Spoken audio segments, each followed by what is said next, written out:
Hello and welcome to Nerdarchy. For nerds, by nerds. I'm Nerdarchy Dave, and I'm joined by this nerd. Nerdarchy Ted. Greetings, adventurers and fellow nerds.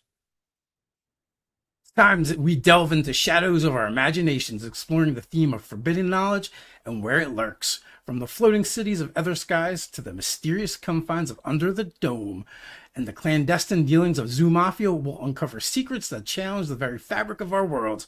Feel free to steal these ideas for your own games. In Aether skies, behind sealed vaults and in shadowed corners of forgotten lore, forbidden truths fester. Ancient whispering things that unmake minds and warp the will of those who seek them. In the Aether skies, ignorance is not just bliss, it's often the only shield against what should never be known. Then in Under the Dome, beneath the dome's truths fester in the shadows, secrets etched in crystal, stitched in the flesh, and whispered by ghosts. To unveil them is to shake the pillars of power and Crystallia, and other domes, and risk the wrath of grind barons, flesh warpers, and the very madness the domes was built to keep at bay. What you uncover may change the city forever if it doesn't consume you first. With Zoo Mafia, you can explore the underground world of animal mobsters and the secrets they keep from both humans and each other.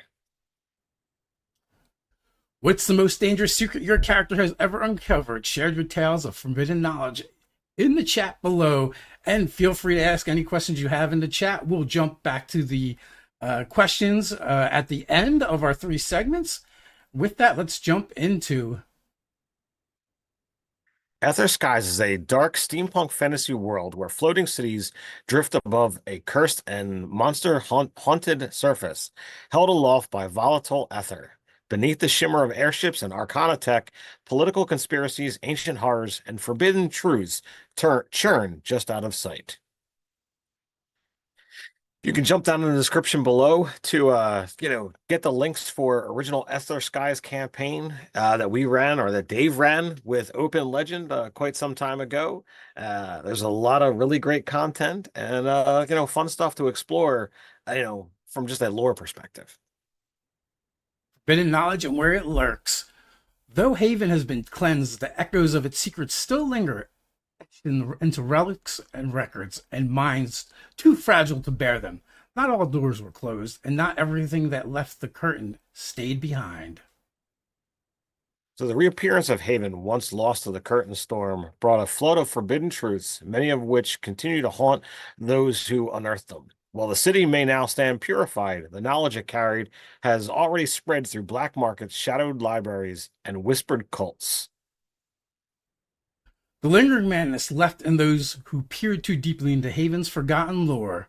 So, Haven is the return city that was lost over 100 years ago. In a war, it fell, but then it returned. When it returned, it wasn't quite right. It was covered in this shadowy veil where eldritch lightning and purples and greens danced across the clouds, and nothing that went there returned. Until eventually, a brave group of adventurers did manage to seal away the horrors that were trying to seep out. But it did not stop them. They kept coming. They continued their plots and conspiracies. They never gave up until yet another group of adventurers finally was able to seal off Haven forever, supposedly, and cleanse the city.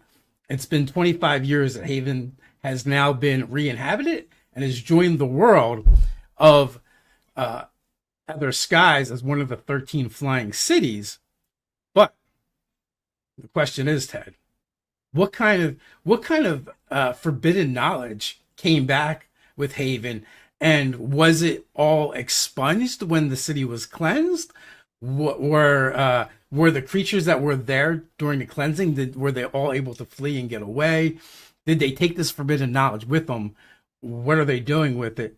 And what else could possibly be still buried in Haven underneath the noses of the citizens? So that's a massive aspect of what this campaign happens to be. And for those who want to play in it, you really have the ability to create as much liberty as you want. It's a city. Where was it for 100 years? who lived there, who occupied there. So there had to be generations worth of creatures, monsters, peoples that were there, and therefore there's aspects that could be learned from it. uh why did it disappear? That still is out there, and that could be something that's hidden deep within the city itself. What is there? There's got to be dark and powerful magics that are attached to it. The creatures that were brought back when the city returned to the world, it's not possible for them to all have been defeated. So it's very easy that this is a nice gateway to bring new things to the world. Some that took flight, some that took to the surface world, some that possibly inhabited the mortals who were sent there to, cleanse and purify it. They walk away, worse off unknowingly, taking this corruption into themselves, and it's now going to spread to whatever cities they go back to. Well, a couple things, right? Like first off, like during the very first campaign, you guys it starts off kicks off with you guys fleeing from Haven because you didn't get very far into the city before you got overwhelmed by the horrors that came back Yep. with Haven. But the difference between my first campaign and the second campaign is vast because really they were like horrible beasts hurling themselves at a cage in the first campaign, that you guys were able just to kind of outrun. But in the meantime, they're still trying to break the cage, and that's what that was all about. You guys had to figure out how to keep them from breaking that cage open, and in turn, had to uncover knowledge that had been lost in order to do that, to seal it back up, and that's what that whole campaign kind of led up to for you guys. In the second campaign, they were much more subtle in their approach to the things from beyond, from this realm of madness where eldritch horrors lie. They sent out a ship from there that was returning with plunder, and everything had dark spirits kind of attached to it from this realm of madness. And when things would handle them, or if they would die with their possession, they would reanimate it into these horrible chaos creatures, right? And I just called them the Dark Riders. And so, they had evolved from one campaign to the other, and what they were using in order to, break free and free their masters. They also made contact and had help with outside forces like Dark Bunny and Dr. Lucy from the first campaign. They were a couple of the characters that kind of went over to the other side. And then this adventuring party, they actually had to go to the city, confront Dr. Lucy and Dark Bunny, and after they did that, the portal was actually opening, the seal was breaking, and they had to reestablish the seal and kind of push the bad things back to the other side, or at least they think they did. So you guys actually went to the surface to figure out this hidden knowledge and lore, and you went down there in order to seal it up, because you're like, well, we don't want to go back into Haven because it was pretty horrible when we lived for the 30 seconds we were there. So you guys are like, you guys had actually come up with a plan to like, well, what if we did it from underneath the city in the surface world, which had its own problems, As it typically does. because in Other Skies, everyone has fled the surface for a reason. That reason isn't well known anymore, but you guys decided, well, it's dangerous down there. We've had people go down there and had horrible things happen to them, but you know what? We think this is the way to go, and we're going to brave that. And you were able to not only uncover, some of the secrets of Haven, and the fact that, the 13 cities were actually an arcane seal locking away this other realm, and you figured out how to repair it. But then you also encountered other beings down there as well that had found a way to kind of survive and live. So not only did you come back kind of as unsung heroes, because no one really knows what you did other than, the Ethernati, who kind of employed you guys and utilized you guys for this purpose. But you also brought back knowledge of the surface world. You found these these basically stone-like humanoids that were cloistered away in a monastery, who actually aided you guys in the final confrontation. But Hmm. also they had old world lore and knowledge that you guys were able to acquire. And there was other instances too where on the surface you were able to learn about the secrets of the past and what happened before. And then the question is, when you bring it back, what do you guys do with it? What does the Ethernati do with it? Because also you guys kind of split up at the end. Now you didn't all go together. Hmm. Yeah, I don't remember all of the specific details because that campaign ended a long time ago, and Yeah. you've kind of gone back into it to, garner knowledge and create the follow-up for your Deity in a Castle game. But it's still fun to, kind of revisit and see like what kind of ideas just the conversation is percolating in my mind to Hmm. see like where I want to take it, considering I have a offline game that I'm going to be running in Ether Skies soon. Yeah, so I think that kind of leads us into the next topic. So the Ethernati's precarious role in hoarding or weaponizing the truths that are uncovered through these different operations. So in another video, we'll probably go in more depth into the Ethernati, but in essence, they are a network of spies, and they have a lot of occult leaning to them. Where in the world of Zontera, there is a lot of espionage that happens. The cities have been locked in the Cold War for a long time. The Ethernati actually don't participate in this Cold War. They're there because they know something happened, and their greatest fear is, because the cities are so xenophobic and separated from each other, the not knowing of what happened, how we got to this third age and what caused everyone to flee the surface world, has caused them to kind of look deeper. And they're kind of like, they're also like kind of like conspiracy junkies too, I would say. So they're always chasing down every strange tale or conspiracy that comes out of any back alley or tavern. And then they also recruit agents in order to, facilitate gathering this information, and in sometimes even having to take action. It's very rare for the different cities and factions in Zontera to actually work together and do anything in unison. The Ethernati are kind of they are the one group that goes against the grain, and they actually stay connected with the other cities. And for your group, it was the first time you've seen a diverse collection of the different species or origins kind of interacting with each other at that level, on a cooperative on a cooperative level too, right?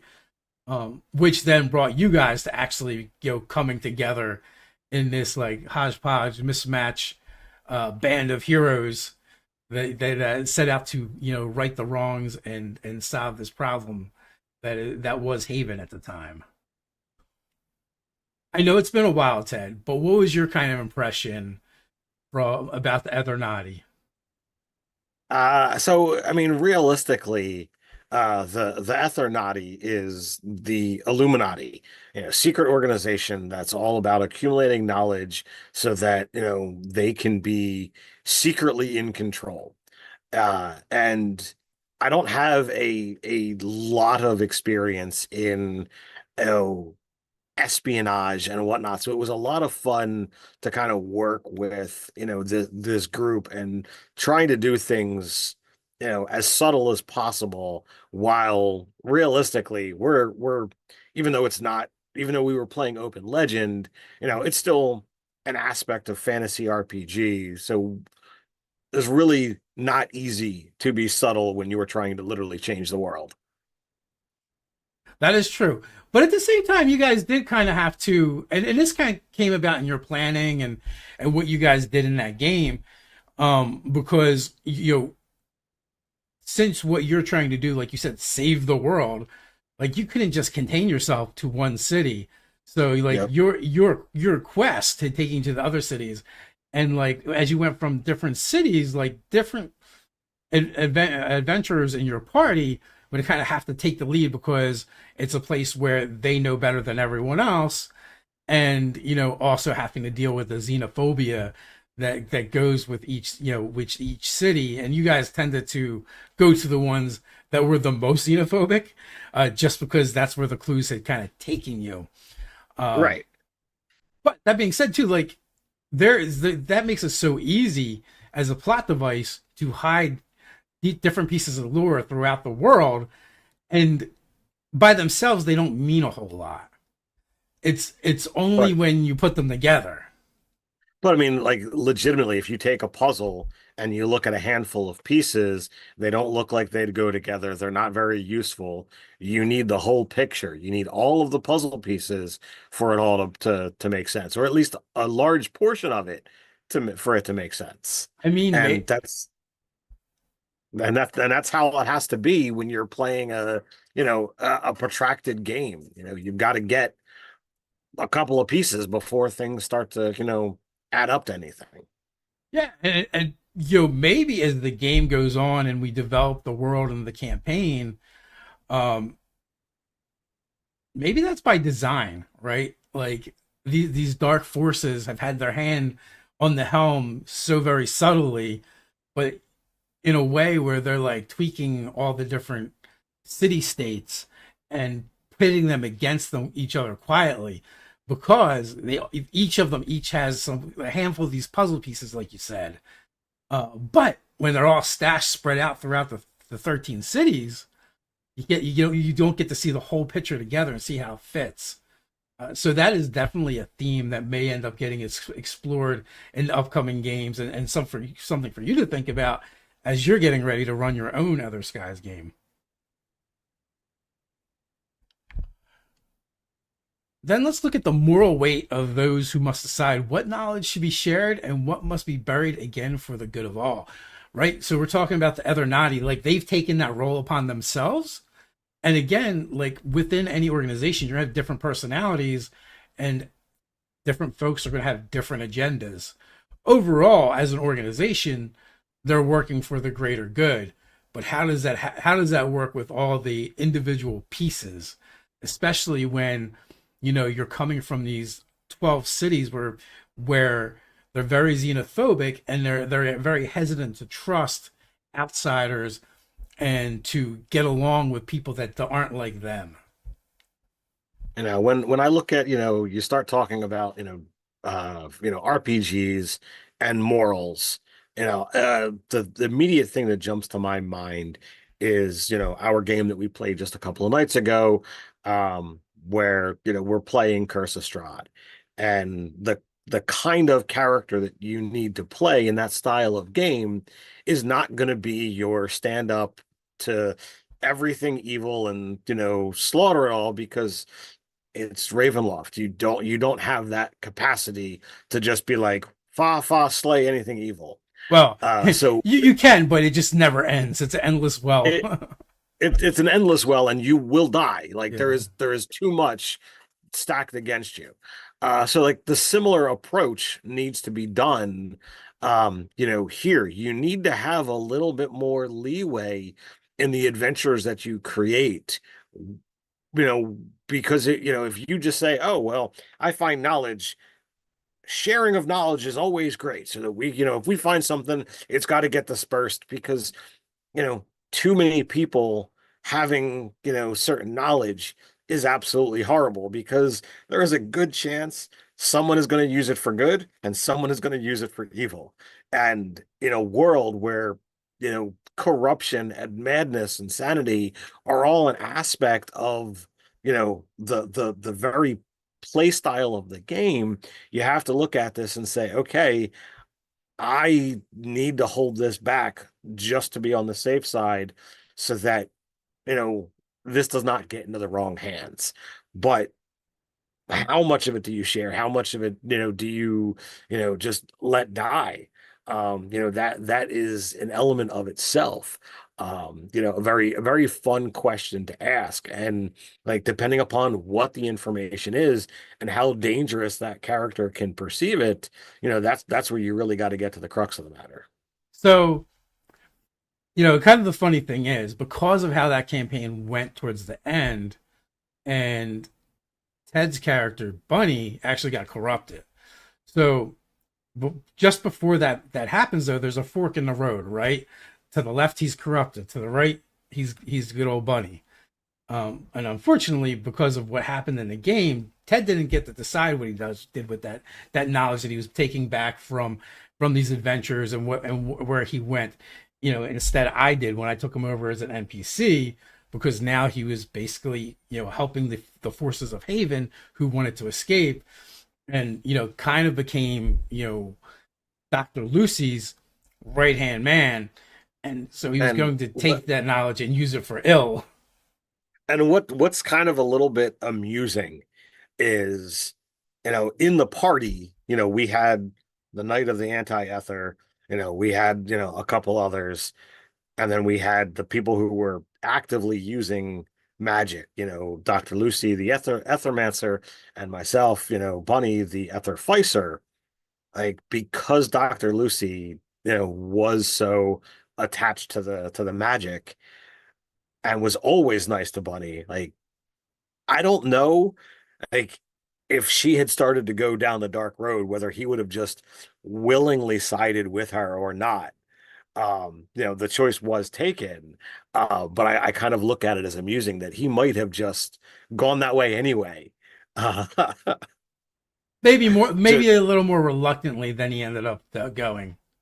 Sure, but I look at, I look at it and I find the whole process amusing that, yeah, it could have been reluctant of like, no, don't go, at least take me with you, whatever. But I just find it amusing, and it tells a more amazing story than, because we all went, spoiler alert, you know, after the results of episode 13, the characters were sent in different directions. And then now Dark Bunny got to be the bad guy in your game. So I love it.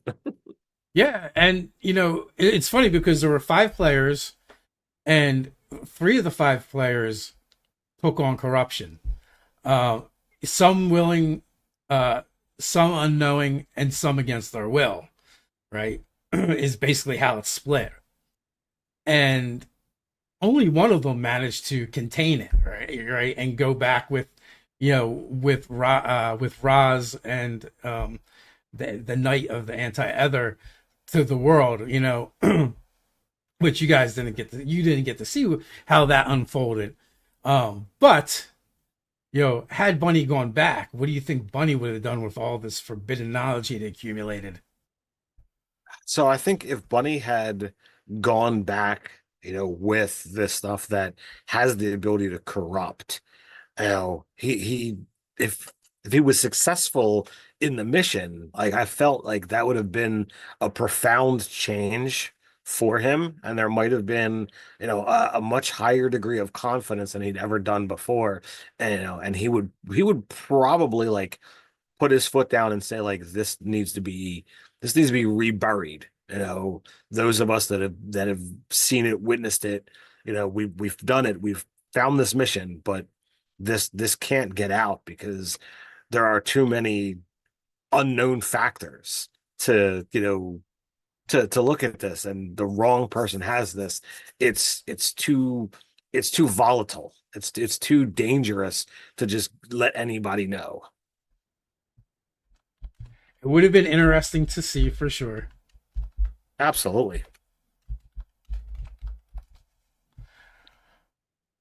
So if your airship crew stumbled upon a relic from Haven containing forbidden knowledge, would you risk everything to uncover its secrets or leave it buried to protect your sanity? Good question, folks. Feel free to throw that in the chat below, and at the end, like we said, we'll go back to all your questions. Or if you happen to come upon this later on, feel free to, put that answer in the comments. Under the Dome is a post-apocalyptic survival setting where scattered, isolated communities live beneath mysterious domes, vast arcane structures that shield their inhabitants from the chaos warped wastelands beyond. Life inside each dome is shaped by scarcity, secrecy, and control. The origins of the domes are unknown, their true purpose concealed by time, myth, and the agendas of those in power. You guys want to know more about Under the Dome? Nerdarchy Ted is writing over on the website all the time. Check the description below to find links to the website where you can find some of those articles. Yeah, we do new Under the Dome articles every Monday night. Or every Monday night, because it's always posted after I get home from work. Uh but the domes are more than just shelters. They're puzzles, prisons, sanctuaries, or something else entirely. Each dome holds a different culture, structure, and secret. But one truth echoes through them all. Those who ask too many questions tend to disappear. What happens when someone finds the answers? Psychological impact. Learning the dome's true origin can unmoor a character's sense of reality, purpose, and identity. They a survivor or a test subject? So you've got the aspect of, we know that the domes were usable as a way to protect the inhabitants from chaos storms. But, we ask, like, were they something that already existed for another purpose, or were they created? There's so many different ways to kind of bend and twist this knowledge, especially as we get in and design and determine more of the world. We're seeing that there are domes that are of different makes, of different origins. So it really bends and twists the minds to say, well, what direction could this go? And as adventurers somehow, make it from one dome to the other, and they see this difference, that could really start, the inquisitive types to asking questions, which again could lead to problems. Well, yeah, in the games we've played already, right? Like everyone just takes the domes for granted. It's a necessity that keeps the city safe and the citizens safe. And every time you leave the dome, you're in danger. And at least in our games, so far, no one has even given any thought to, who actually made the domes. Was it the Grind Barons in Crystallia where you guys are currently adventuring? Or were they already there? Or did somebody else do it and the Grind Barons just took over? And like you said, maybe they had a different purpose before. Now they seem perfect for deflecting, chaos storms away from the city. And they also, in a small part, act as a barrier keeping out hostile monsters of the waste as well. But Uh, maybe there was another purpose before. So we look at the fact that we've been playing in Under the Dome for over 2 years now. Uh, and it's a scenario that, like, we've done what we did with the Griffin Gaff game all those years ago. Like, we've got a home city. We go out and we adventure and do different things. Sometimes the adventure is in the city, but sometimes it's not. And we'll spend sometimes a couple of sessions, but we always come back. We've got a home. And it's only this last session where, like, we know, like, even though out of game, we know that, like, we got a lot of sessions left to play. It feels from our character's perspective of, like, all right, the shit's about to hit the fan. We've already gone up against some pretty epic foes. And if things go poorly, we need to have an exit strategy. So my character is the first one to ever say, what about other domes? Do we have somewhere else that we can go to? And sure, some of that is prompted from the fact that as a designer, I know there's other domes out there, but even though it was mentioned like maybe first or second session, I wasn't even aware as Ted that Dave, at least in concept, had made two other domes to, the north and the south. So I was like, oh, well, there's these things here. Okay, well, what are they? And it prompts the question from a character perspective of, well, what happens if we go there? What does that look like? And the fact that we've got a character with a 20 intelligence and a character with a 19 intelligence in that party, seeing another dome would really start to get that question going, which is always great for exposition, lore. And also too, like, the because by the nature of the dome campaign setting, the characters tend not to be worldly, right? Just because it's too dangerous going from place to place. Even when you guys have never gone more than a week or two out from the city and then come back, Mm-hmm. and that's way further than anyone else has ever gone. So when Vel thinks of these other domes, because you're like, well, things are getting bad here, and we might need to beat feet. We should go to one of the other domes. Now, I believe everyone is from Crystalia, so I wonder what that means to Vel. Like, does he just assume that'll look just like Crystalia, or that the domes could possibly be different, or if he's given it any thought whatsoever? So I would imagine without having further information, he would probably assume, well, this is our dome. They must all look like that. You only Yeah. hear, oh, well, there's other cities. So, like, if you go to Philly or New York, it's still an American city. You know what they look like. There's large buildings. There's areas that are, more pristine, and there's areas that are run down. A city's like a city. So Vel would probably imagine, one of these other places looks like like what he's used to. And I know from a design standpoint that, um, I'm eventually going to be running an Under the Dome campaign, here on the channel, sometime down the road. And I've tasked the players of like, okay, I want everyone to be, you know, coming from a different dome than where you're going to be playing. I want you to explore my dome, however, whatever campaign we decide to run. But in so doing, that is going to give a little bit of base knowledge of some other domes. So that's going to be a vastly different play experience than what, our current game is. And I know that Bobby's dome and Robin's dome, or their characters anyway, are going to be vastly different from Crystalia and Valeria. And I'm certain that there's the possibility that the domes of the other cities that have been kind of touched on, they have the capacity to be the same as some of these things or vastly different. So I'm eager to see, what little nuances come out because of this. So, well, and the other thing I kind of wonder, what would be more disconcerting? All the domes being the same, or them all being different? From So I th from the I think perspective if of they someone that lives there. I think if they were all the same, that would feel normal. But the chances are unlikely of that. I feel, you know, this is speculation. It's still something that Mhm. we have to, either figure out in game or out of game or both. I feel like there's going to be some things that are similar. There's going to be some things, that, are closer, maybe even exact.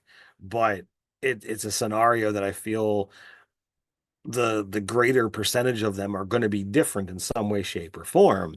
And I find that adds a lot more fun and creativity to the setting itself, and then allows it to then, well, why is this one different than that one? What is the structure of your dome and your city mean for the setting, for the city itself?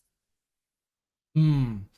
So I feel like it could also be a little more insidious when we look at it through the lens of the next part of this discussion. Hmm.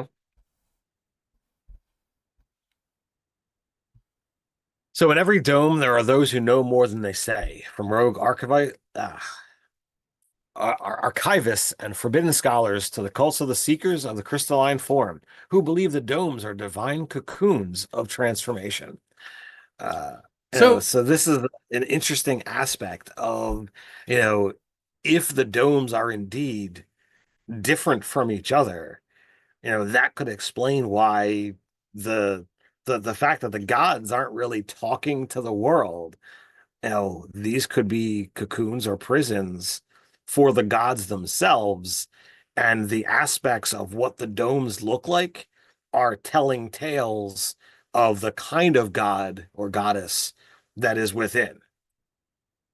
so I was kind of thinking of it from the opposite angle of how insidious it might it be to like one you're like, oh, this is comforting, they're all kind of the same. Then you realize all across this vast world they're all the same, and there's a bunch of them, and you don't really know who made them. Like if you just went to your city, right, and it's Crystalia, and the dome is the way it is, and the Grind Barons, and there's one particular house of Grind Barons, they're in charge of the dome and keeping everything going. But then you go, oh, wait a minute, there's like 50 more of these. So it makes you look deeper. What is it, this one particular house in Crystalia that made them all and maintains them all? Or no, did they just take it over and something greater must have did this? Because these are vast works of magical artifice on a grand scale. I mean, the cities are huge. From a construction standpoint, whether it's naturally created, whether it's magically created, and then imbued, whether you've got painstaking artisans of mortals who spend a lifetime building a city-wide dome of metal or crystal or wood or whatever have you. It's daunting when you look at just the sheer amount of resources it would take to construct a kind of thing like a city covering dome. It's massive. Um, so then you have to look at, okay, well, if it's not mortal made, what does that mean? And we talk about the gods, but in every divine mythos, there's always something that is powerful enough to threaten the gods, or the thing that came before the gods that's more powerful and sired them.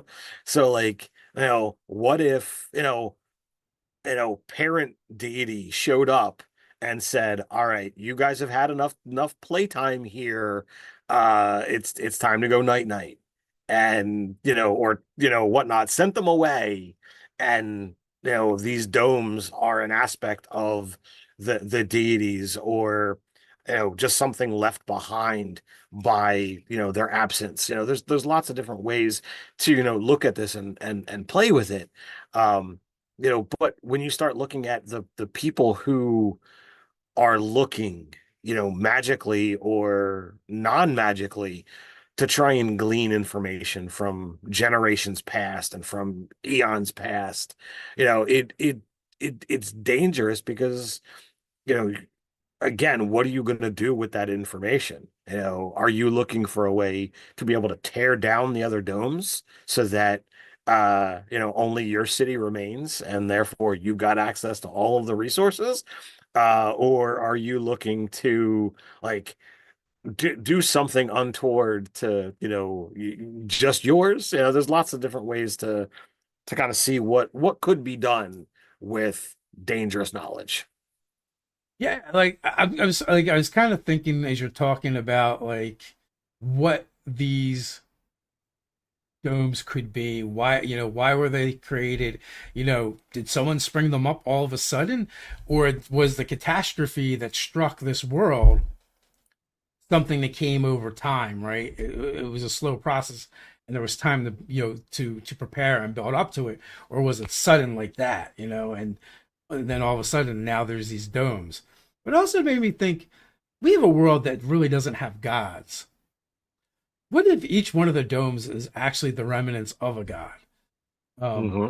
and like their divine essence is what powers the domes, which we created the domes, and perhaps is still sustaining them. You know, and what does that say about a particular dome, depending on what deity you know made the sacrifice to create the sanctuary for a civilization, or was it a sacrifice? Did they willingly do it, or was it done to them? It could very well be that the mortals found a way, to literally rip the divine from the heavens and pull them to the planes to make these domes. Or maybe it was a combination. Maybe some gods willingly made the choice, and some gods said, no, let's not let's not do that, and the mortals found a way to make them do it anyway. So it's It's a a lot of kind of fun. it brings us to the morality of truth. Is it better to reveal the truth that might break a society, or to protect the lie that keeps it whole? Who decides what knowledge should be shared? All depending on which way that went, right? Did the people do it to the gods? Did the gods do it to themselves? Was it a mix, like you said? Was it one particular god that tricked all the other gods for the greater good? So like when you've got that information out there, like if you were to tell the populace, oh, the gods sacrifice themselves for the mortal safety, would they begin worshiping the gods again? And if they did, what would that mean? Or like if you keep that information to yourself, what could be done with it, knowing what happened with the gods themselves. So it's an idea, it's an aspect. And, And and I would that say too, like say you do the variety, depending on the foundation of your dome and how it was made, could also shed a different light on it. Whether, there's a huge difference between whether it was made via sacrifice, and an act of love and giving and kindness, or treachery in the case where maybe someone else decided what was the greater good and sacrificed, you know, the these gods for that purpose. What would that do to society, realizing like, their civilization is built on the ashes of these divine beings in essence. and it does ask, one further little question here. Uh, you know, Whatever this apocalypse event happened, whether it was a slow burn or a one and done, what could have caused such a thing that the gods themselves, didn't have the ability to stop it? So it's a lot to think about, when you've got something that's so crazy. So Under the Dome is, if you guys are familiar with the channel and other games we've run, Under the Dome is our post-apocalyptic uh Ulfgania, our Griffin campaigns, the different games that we've run. It's that world, but after this, these awful things have happened. And going back to the idea where, even the gods have a higher being, right, that they kind of answer to. Um, in the world of Ulfgania, we have all these different ages. There's nothing unique about that when it comes to, D&D lore and creating worlds. But our idea was to really lean into it and say, oh, each age actually represents the gods trying to do something in the world and screwing up and going, this didn't work. And then they just kind of shoved it into a pocket dimension, away from the rest of the world so they can go on with their grand experiment. And the idea was that every time they did that, they weakened the boundaries between worlds, specifically the realm of chaos. And that's why all of our games have had these chaos storms themes, because these weakening barriers lets the chaos seep in, and it takes form in these storms, right? Well, this Under the Dome is the ultimate expression of that. That is, the storms have run wild, so like that's something we might do and tie it back to our previous campaigns even deeper with the deities. And that being said, like this if there's a superior, higher power of a being above the gods, perhaps they sleep like the Odin sleep, or or they go away on like a walkabout through the cosmos, and they return and they take a look around them and like like an angry parent, they're like, what have you done? And they're just like, now we're going to fix this, and by fixing it, however many deities we had, well, maybe that's how many domes we have, because the parent is like, okay, you are the fix now. Well, it uh depends upon where in the world you want to look at because initially when Griffin Gaff Ulthgania was kind of fostered, we had 30 deities, spread as evenly as possible across the 9 alignments. Um, and as we have played and as different things were done, the amount of deities continued to grow, and I developed a whole twisting lore about the different divine factions and how they came to be. So new gods were literally born through play. Um, new gods appeared, and new deities were out there, and they could be partially trimmed down as like, well, one is technically just an aspect of another, just worshipped differently. um but the mortals don't necessarily know that, so like it could be trimmed down, but right now there's over 50. So a world with only 50 cities, not unheard of for as large as a mega planet as Ulfgania is. Because like I said, if you've ever done our cosmology, we've talked about how massive the world is. So it's a lot of fun. well, also, nothing has to say that it all remains. Some of it may have been shed off, That's true. like an orange peel, right? So yeah, so there is a ton of stuff there, and as we delve deeper into the world of Under the Dome, discovering what each dome means and where it came from, may make more questions than it answers, for us to take a look at in the future. So your character discovers a forgotten archive revealing the true purpose of their dome and hints at others like it. Sharing this knowledge could change everything or destroy what little stability remains. Do they expose the truth or keep it buried? Let us know in the comments or in the chat. Yeah, so that's 2 or 3 segments down, and we're getting ready to go into our final one. This one's near and dear to our hearts because this one 100% uses our own gaming system. The basis of what we came up with for Zoo Mafia is the D666 system. We're actually working on putting it together for Other Skies right now because Ted's going to be running a game of Other Skies, and so we're going to try the new system with that and see how it works in a different genre. It should be a lot of fun. In Zoo Mafia, the enclosures may be cages by day, but by night, the zoo transforms into a jungle of secret schemes and silent deals. It's the 1920s in Big City Zoo, where the animals run organized crime rackets right under the humans' unsuspecting noses. The cardinal rule: don't call doing people stuff. So you can jump down in the description. You can find a link to the Kickstarter. We're going to one day launch, as well as the quick start rules and the link tree that to all things Zoo Mafia that Nerdarchy Ted has been so generous to create. So secrets are the currency of the streets, just as much as peanuts and favors. Forbidden knowledge, whispers of betrayal, covert alliances, and things better left buried can turn the tides of power inside the zoo's walls. But in a world where being found out means in euthanasia, relocation, or worse, what would you risk to protect the truth?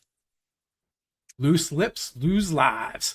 The animal mobs will go to extreme lengths to protect their double lives, whether it's staging an accident to keep humans clueless or erasing traitors who threaten exposure.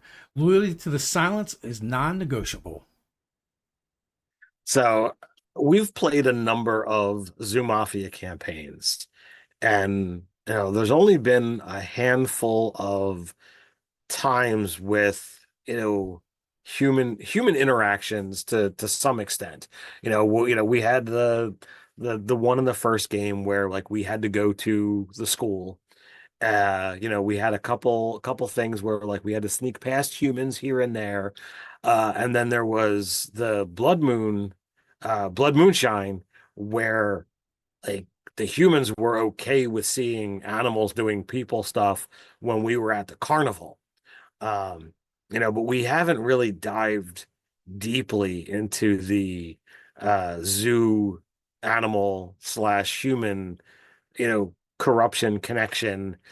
And I think like that could be a really strong element of like, all right, what happens if like a human starts to get hip?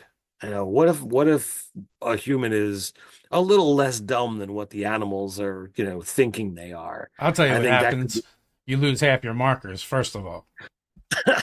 no, I mean like not you as the character interacting Mm. with the human, but having to kind of do this element where like you're playing the zoo animal, during the day, and you play up the daytime aspect, and the zookeeper's doing its thing, but they're looking at you a little bit too fiercely, or like, oh, you guys are doing something, and all of a sudden the lights come on, and animals start to disappear, and you have this aspect where a or multiple humans are suspecting that something is different about this zoo or these zoo animals.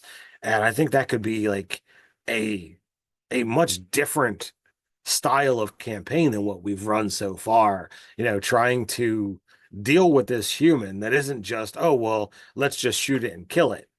You've got to find another way. I think that could be an interesting aspect to play. Well, also, really, you know, the opening line here: the animal mobs will go to extreme lengths to protect their double lives. But I think you could just take the word mob out too, right? Because we haven't. This is another aspect that we've kind of danced around, and as a concept, it exists, but we haven't talked about it in the overarching world of Zoo Mafia, where not just the mobsters, but all the animals have this rule that we don't let the humans see us do people stuff. You know, Yep. they're going wild. They may not be doing crime, but they still don't want the humans to catch them doing it.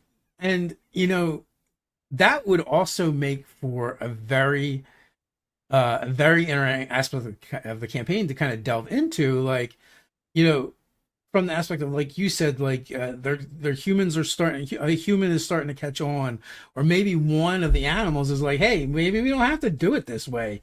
We can like be friends with the humans, and then at that point, like everyone becomes like a mobster because the whole zoo, all the animals' way of life could be in danger if this one particular animal decides to go through with that, or maybe people gossip about, like, oh, did Stan the penguin, he's getting really friendly with the humans, we might have to keep an eye on him. And then it might not be the mob staging an accident. Who steps in? Is it law enforcement? Do mobs show up with pitchforks and torches, to deal with it in their own way with some mob, some mob justice, um, Hmm. instead of mafia justice? But Yep. it just adds another aspect of it where, in a way, like, you're playing as a character that is part of, or trying to excel at being in the underworld. But all Zoo Mafia animals are technically in an underworld of sorts. They're not doing crimes, they're not trying to hurt anybody, but they have this secret life of pets thing going on that they're probably willing to go to extremes to protect. right? And maybe that's why they hate the mobs even more, because you're doing all these risky antics that can draw attention to the secret life, right? That could be a whole nother aspect, of the campaign that you have to deal with. Yeah, it's just another way at looking at another way at looking at things, another way to try and see how you can play the style of game. When you look at an RPG system, there's always a plethora of options. And, as creators of the game, I want to, kind of showcase different styles of play, different ways that you can, use this rule set and tell vastly different stories outside the realm of just, oh, well, choose a different mob boss. All of that is very true. So sometimes the real danger isn't the humans, it's your own crew. A grifter who knows too much, a safe cracker caught feeding into a rival family, a driver spotted in too many off-limits places. Power struggles often simmer beneath the surface, waiting for one revelation to bring it all down. Yeah, so this talks about this kind of brings up the idea that sometimes the call's coming from inside the house, right? Because you're playing all criminals, you might have your own agendas that don't always line up with the rest of your mob. So honor among thieves isn't necessarily a real thing. And in Zoo That's Mafia, true. it's going to be the same, right? Again, but this also leads to the idea of what knowledge or secrets are some of the players keeping from each other, right? And right, like when I see that line, the grifter who knows too much, I'm like, oh, right, like almost like the Batman of the group, right, who has a contingency plan for everyone and keeps tabs on everyone. And maybe they probably do that inconspicuously and without getting caught. But how would the rest of the mob feel if they knew the grifter kept a file on each and every one of them? It's a fun little thing to kind of play. When you've got a face character that's good at, making connections and making deals and what have you. Sometimes like it's like, oh, well, that's our leader. They're the one in charge. We do what they say. And that's kind of how things, have been for a lot of the campaigns, but not all of them.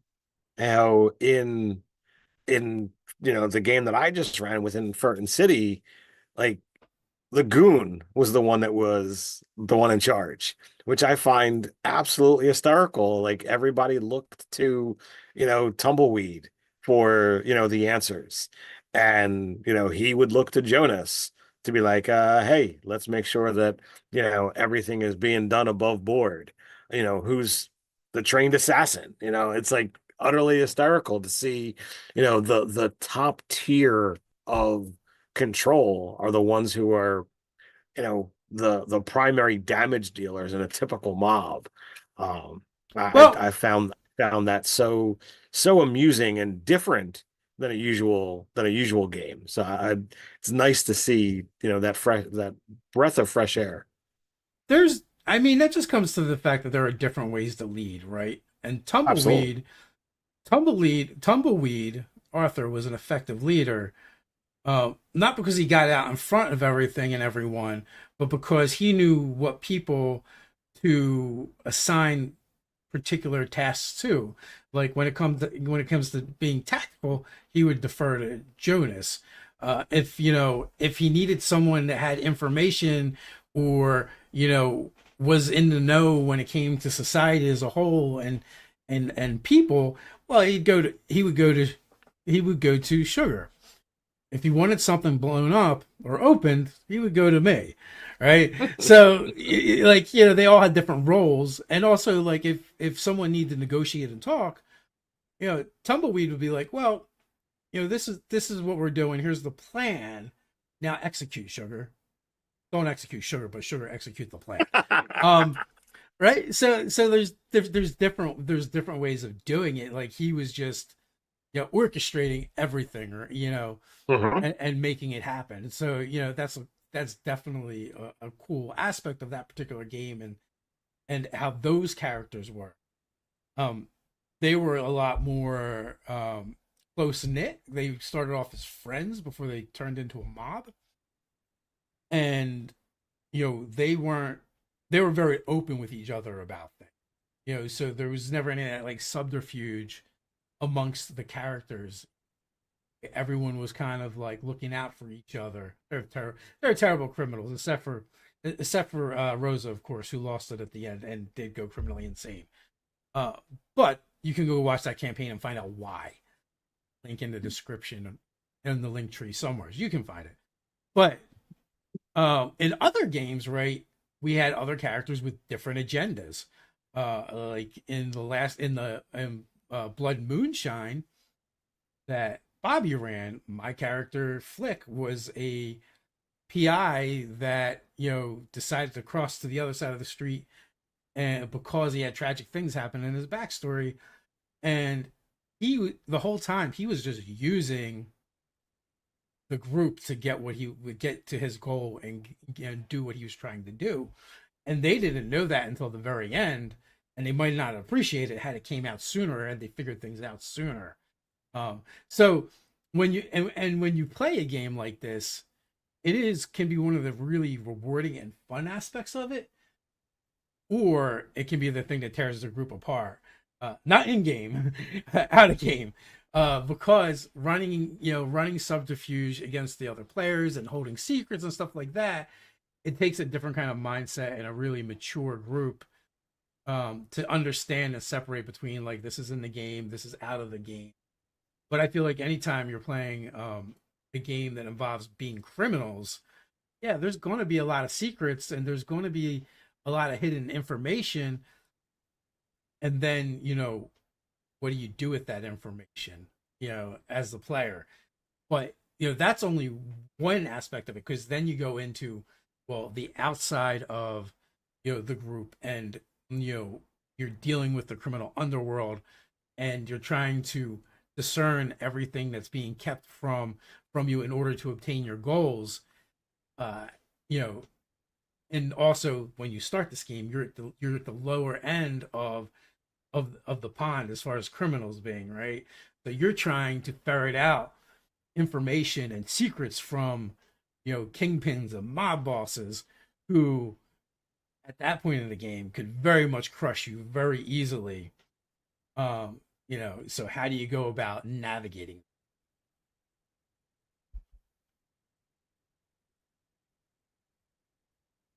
Instead, I mean, it's all there. It's all plain as day. There's so many different nuances to look at it. Power struggles are real, whether you're looking at, player versus player situations that come up, or just, kind of realizing that in session one, you're planning to take down the mob. Uh, or take down one of the mafia bosses over the course of a campaign. Um, you know, it's a lot to kind of take in from a character perspective, let alone from a player perspective. so this kind of circles right back to where we started with Zoo Mafia and the secrets and kind of where to find them. And the Zookeeper, guardian or executioner, while the Zookeeper runs the show as the ultimate storyteller in the fiction, they represent a unique kind of threat. Sometimes an enforcer of silence, other times a suspicious observer whose curiosity just might put everything at risk. Is your Zookeeper sniffing too close to the truth? And the thing is, the game master in Zoo Mafia is the Zookeeper, but also during the day, you're constantly dealing with zookeepers because they run the zoo and they keep things going. Yeah, so it begs the question of, like, what happens if somebody, gets too close? How do you handle it? is attacking a human and killing it, does that mean you lose half your markers? It's still technically an interaction, but they're not able to spread it. So it does give a little bit of a a situation to kind of play with. Well, you can always attack a human as an animal as long as you don't do people stuff. It's legit. But the I mean, moment like, I mean, like, if I go pew pew and shoot the human, you know, and a human winds up dying, then I lose half my markers. I think so, it's karma. That's how I look at it anyway. It's a karmatic effect Sure. that that will weigh on the soul of the animal that does that, knowing that a human got too close to their secrets. But this is one of the the in-game relationships that I would like to see develop more, and that is Hmm. with the zookeeper, right? As you role playing as your animal and interacting with the human in the way that is expected for you to from the zookeepers, from the humans. We haven't really delved much into it in the campaigns we've run, but it's an interesting avenue that can be explored, especially if you want like a reoccurring NPC that's kind of annoying, or not necessarily annoying, but a thorn in the player's side that they're kind of always constantly dealing with, like that zookeeper that always forgets something at work and has to come back after hours. Yep. You kind of mentioned that in the first part of this segment, and like what happens when the lights come on and you guys were all like Secret Life of petting it up, and yeah, all of a sudden, all right, everybody act natural, except for the problem is you're dressed in three-piece suits and Carrying a Tommy gun. yeah. So, but like, and then like once it gets established that this is something that could happen, um, the players then might have to come up with things for their characters to do to kind of circumnavigate that, knowing that this is a potential problem, this is a potential threat that could happen at any time in a session, because they do have this one zookeeper that has no life outside of the zoo. It always seems to be showing up, but it could also add like an interesting flair to the game where you have to come up with these interesting solutions to the problem, and maybe you can't handle it the way you've been handling things because, like you said, just pulling out the Tommy gun is a bit conspicuous. So, thinking about the games that you've run, because you've run quite a few campaigns, you've run a couple campaigns now. You've Yep. run quite a few. You've run a ton of one shots.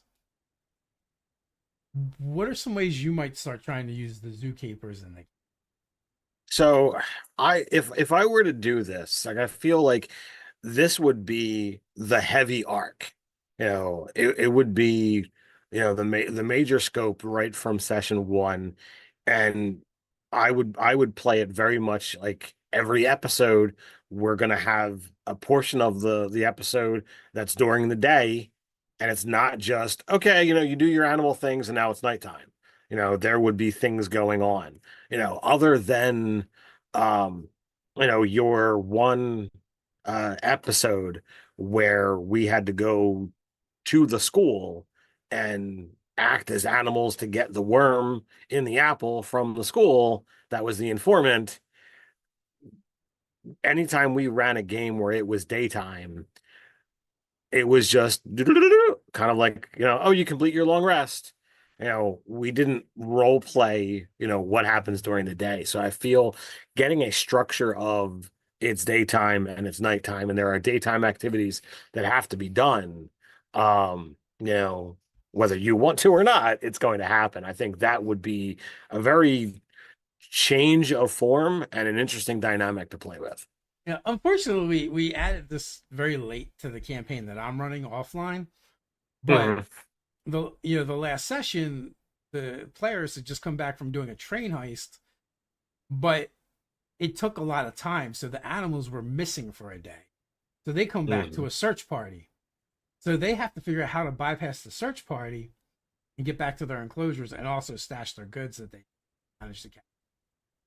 And Ted, you came up with the idea for your character Gil, who's a gorilla, to try and lead them off and get get tranked, in Yep. the process, so you could be brought back to your cage. And one of the complications it came up with was what they were using the drug you wasn't strong enough, so you had to like pretend so that they're able to drug you, so you could be drugged back to your enclosure while everyone else did it, right? So that was one of the last things that we did. Now, had that happened sooner, like we could have used those zookeepers more often. And also, Yes. like, I kind of like was inspired by the movie Zookeeper, that like one of the ones that was trying to recapture you was actually a bad person, right? They were mean to the animals, and they didn't care about the Right. animals, and they hated their job. Being around smelly animals all the time, which I think is like the opposite of why most people would be working too. Right. Because I don't think they do it for the money. Uh, Yeah. is my understanding. But had we introduced that like the first session, except instead of the second to last session, that would have created an interesting dynamic going forward, right?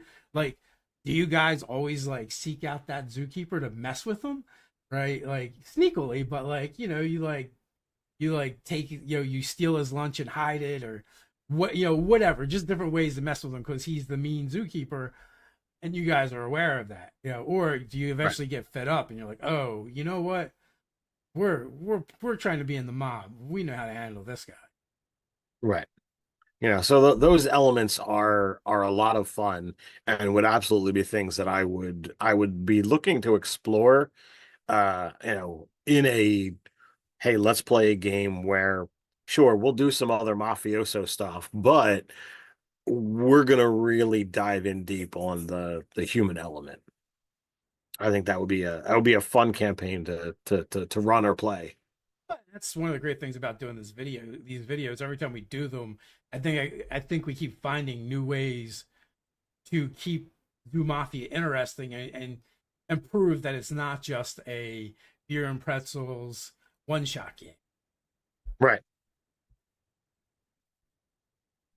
So you're an animal mob boss. You just found out that one of your lieutenants has been leaking secrets to the humans.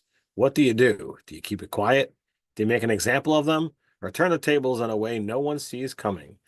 Let us know in the comments or in the chat. And remember, in Zoo Mafia, secrets don't sleep. They scheme. All right, folks. If you have any questions, feel free to ask them. See, Jake, you came late to the chat where we're like kind of we're almost done, but he did have questions about what we're talking about. So we were talking about forbidden lore and where it lurks from the perspective of the games that we're playing, Ether Skies, and Under the Dome, our own D&D campaigns, and Zoo Mafia, our own RPG. And I do like the last part of your comment there. Hasbro's real board of directors seems like forbidden lore to me. Brimstone had been asking about your finger, but he deduced that you perhaps were okay because you were, My finger. yeah, the one you broke like a year ago or longer. I think it's closer to 2 years ago at this point in time, maybe even longer. It's Uh, it's legend. yeah, I mean the finger's old news. It's the broken toe. That's the news Yeah, story. he moved to a different. You moved to a different digit. Um, Completely nobody had a comment. Imagine discovering a city in ruins that once had a dome, or worse, instead of just in ruins, it's populated with feral people, or maybe both. Uh, it's in So ruins and populated by feral people. spoiler, I already have that dome constructed. Well, and that's one of the things about Under the Dome and that campaign setting in that world is the thing that makes it unsafe to be outside of the domes is the constant threat of change. Um, and everything is essentially immutable because every time a cat storm strikes. Now that being said, there's nothing to say that you can't have something that happens via chaos storm that is permanent that even a chaos storm itself can't undo, right? Because otherwise it'd be kind of predictable, right? if you couldn't have that possibility. So I think, that is a fantastic idea, and that's probably why, what they say, great minds think alike. So completely nobody in Nerdarchy said along the same veins. I've been exploring so much in that particular world that I did not even think about that yet. I feel like I have my plate full with just the one dome where you guys hang out and do things. I'm trying to find it's something like Vergussian or something along those lines. Um, and trying to find the whole thing. I've got so much crap. Yeah, Vergussian is the Lost Dome. Um, yeah, it was a scenario of like I was planning on putting this in the rumor mill that would show up in my game. So teaser, um, it's something that it used to be inhabited by regular people. Nobody knows exactly what's inhabited it's now. Um, but sometimes people try to, go in and get resources out of it. Sometimes you know, people go into it and don't come back out. Yeah, so not really seeing any questions in the chat or anything else in the chat.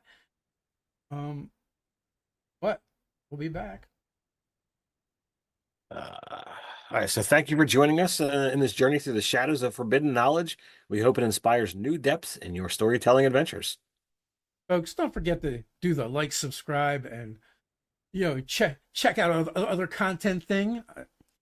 Uh, like I said, don't forget to like, subscribe, hit the bell icon, stay updated. Join us next week as we explore how justice is enforced or avoided in all of our different uh campaigns and worlds that we're playing in.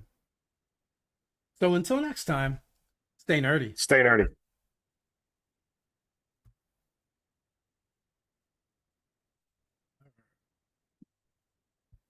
Um